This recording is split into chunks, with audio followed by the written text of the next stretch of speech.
Hello, നമ്മുടെ ഓണം കാത്തിരിപ്പിൻ്റെ അവസാന video ആണ് കേട്ടോ. അതായത് ഇന്നാണ് തിരുവോണത്തിനന്ന് രാവിലെ തന്നെ നല്ല മഴ ഉണ്ടായിരുന്നു. അത്തം വെളുത്തൽ ഓണം കറക്കുന്നുള്ളത് വളരെയധികം ശരിയാണ്.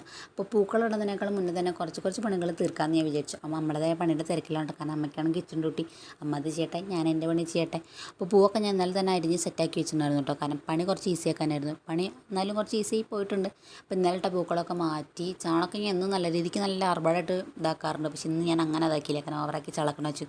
വീട്ടിലെ റോസ് പൂ ഞാൻ പൊട്ടിച്ചിട്ടോ. നോക്കുമ്പോൾ എൻ്റെ വീട്ടിൽ ലാസ്റ്റ് ദിവസമാകുമ്പോൾ ചെണ്ടുമല്ലി ഉണ്ടായി. പക്ഷെ എന്നെ പൊട്ടിച്ചില്ല, അവിടെ നിൽക്കട്ടെ ചോദിച്ചു. നല്ല ഭംഗിയുണ്ടായിരുന്നു കാണാൻ. ഇനി പൂവിൻ്റെ ആവശ്യമില്ലല്ലോ. അപ്പോൾ മുക്കുറ്റി പൊട്ടിച്ചു തന്നു. മുക്കുറ്റില്ലാണ്ട് നമുക്കൊരു പൂക്കളില്ലല്ലോ. അപ്പം ഇന്ന് നമ്മുടെ ലാസ്റ്റത്തെ പൂക്കളമാണ് കേട്ടോ. അതായത് തിരുവോണത്തിൻ്റെ അന്നത്തെ പൂക്കളം കുറച്ച് സ്പെഷ്യലാക്കണം എന്നേ വിചാരിച്ചു. പക്ഷേ അത്ര സ്പെഷ്യലായില്ല. കാരണം ഇന്നലെ ഇട്ട പൂക്കൾ ഇന്നത്തെ പൂക്കളും ഇട്ട് വന്നപ്പോൾ ലാസ്റ്റ് ഒരു അമ്മ പെറ്റ മക്കൾ പോലെ എന്നാലും കുഴപ്പമില്ല.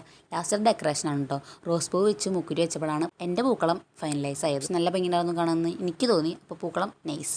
അപ്പോൾ പൂക്കൾ അങ്ങനെ നോക്കി നിൽക്കാനും എനിക്കിഷ്ടമാണ്. അപ്പോൾ പൂക്കളിട്ട് കഴിഞ്ഞാൽ നമ്മുടെ അമ്മയും അച്ഛനും വന്ന് നോക്കിയിട്ടില്ലെങ്കിൽ അവർക്കൊരു സമാധാനം ഉണ്ടാവില്ല. അപ്പോൾ അമ്മ ക്യാമറ കണ്ട് ഓടും ചെയ്തു. അച്ഛൻ നമുക്ക് എല്ലാവർക്കും തിരുവോണാശംസകൾ നേർന്നിട്ടുണ്ട്. അപ്പോൾ അതൊക്കെ കഴിഞ്ഞപ്പോൾ നമ്മൾ അമ്പലത്തിൽ പോയി. ഇതാണ് എൻ്റെ നാട്ടിലെ കഴിഞ്ഞ് ഞങ്ങൾ എന്ത് പേരോട് തന്നെ ഞങ്ങൾ അമ്പലത്തിൽ പോലെ ഞങ്ങൾക്ക് പതിവാണ്. നമ്മളൊരു മൂക്കോലക്കാരി ആയതുകൊണ്ട് നമുക്ക് കണ്ണേങ്ക അമ്പലം വിട്ടൊരു കളിയില്ലല്ലോ.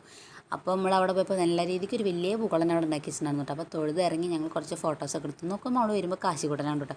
കാശിക്കോട്ടൻ നല്ല വർത്താനാണ്. മുണ്ട് ഷർട്ടൊക്കെ ഇട്ട് നല്ല പോറളക്കലായിരുന്നു കേട്ടോ. പിന്നെ നമ്മൾ മേലേക്കവിൽ പോയി അവിടെ നമ്മുടെ ഗ്യാങ് നിൽക്കുന്നുണ്ടായിരുന്നു. പിന്നെ കീഴേക്കവിൽ പോയിട്ട് നമ്മൾ അവിടെ നിന്ന് കുറച്ച് ഫോട്ടോസും കാര്യങ്ങളൊക്കെ എടുത്തു. ഇതിനിടെ നമ്മൾ അമ്പലം തൊഴുന്നുണ്ട് കേട്ടോ. അത് കഴിഞ്ഞിട്ട് നമ്മൾ വീട്ടിൽ വന്നു. വീട്ടിൽ പോയപ്പോൾ നമ്മുടെ കുഞ്ചുവാണ് കേട്ടോ. അപ്പോൾ വീട്ടിൽ പോയിരുന്നിട്ട് ചേച്ചീനായിട്ട് സംസാരിച്ചിരുന്നപ്പോഴേക്കും സദ്യ കഴിക്കാൻ നേരമായി. സദ്യ നല്ല ആർഭാടായിട്ടുണ്ടായിരുന്നിട്ട് ഇപ്രാവശ്യം. അപ്പോൾ നല്ല രീതിക്ക് കഴിച്ചിട്ട് അച്ഛന് പിന്നെ ക്യാമറ കണ്ടാൽ കുറച്ച് ഇങ്ങനെയാണല്ലോ. അപ്പോൾ നമ്മളെല്ലാവരും ഇരുന്ന് കഴിച്ചിട്ട് അപ്പോൾ ഇതാണ് എൻ്റെ ഇപ്രാവശ്യത്തെ ഓണം കേട്ടോ. അപ്പോൾ ബൈ ഗൈസ്, ഇത് അമ്മയ്ക്ക് നമ്മുടെ ആങ്ങളമാർ വിളിച്ചതിൻ്റെ സന്തോഷമാണ് കേട്ടോ. പിന്നെ ഓണം വിഷയമൊക്കെ എല്ലാവരും അങ്ങോട്ടും ഇങ്ങോട്ടൊക്കെ നല്ല വിളി കേട്ടോ. അതൊരു സന്തോഷമാണ്. അങ്ങനെ നമ്മുടെ 10 ദിവസം എത്ര പെട്ടെന്നല്ല കഴിഞ്ഞത്. പിന്നെ കുറച്ച് ഫോട്ടോസ് കണ്ടാലോ. അപ്പോൾ നിങ്ങളെൻ്റെ വീഡിയോസ് കണ്ട് വാവിട്ടതിനാണ് കേട്ടോ. അപ്പോൾ bye guys, related happy Onam.